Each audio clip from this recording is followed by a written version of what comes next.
गांधीनगरसह 13 गावांच्या पाणी पुरवठा योजनेच्या कामांचा आढावा घेण्यासाठी आमदार अमल महाडिक यांच्या प्रमुख उपस्थितीत आज जिल्हाधिकारी कार्यालयात महत्त्वपूर्ण बैठक पार पडली। यावेळी योजनेतील विविध कामांचा सविस्तर आढावा घेण्यात आला। गांधीनगर आणि परिसरातील 13 गावांच्या पाणी पुरवठा योजनेबाबत जिल्हाधिकारी कार्यालयात विशेष बैठक आयोजित करण्यात आली होती। आमदार अमल महाडिक यांच्या प्रमुख उपस्थितीत झालेल्या या बैठकीत पाणी पुरवठा योजनेची सद्यस्थिती, प्रलंबित कामं तसंच नागरिकांना भेडसावणाऱ्या पाणी समस्यांवर चर्चा करण्यात आली।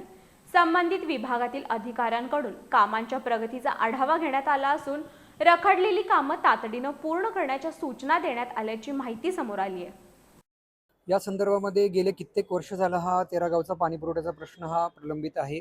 निश्चितपणे गेले वर्ष दीड वर्ष झालं, त्याच्या आधी सुद्धा म्हणा की याच्यामध्ये सातत्याने मीटिंग घेऊन त्याचा आढावा घेत असल्यामुळं याच्यामधल्या ज्या त्रुटी आहेत त्या लक्षात आल्यामुळं त्यासारखं कॉन्ट्रॅक्टरना बोलवून घेऊन सुद्धा ते कॉन्ट्रॅक्टर येत नाही आहेत, त्यांना ब्लॅकलिस्ट करा अशी सूचना मी मागच्या कलेक्टर साहेबांना सांगितली होती।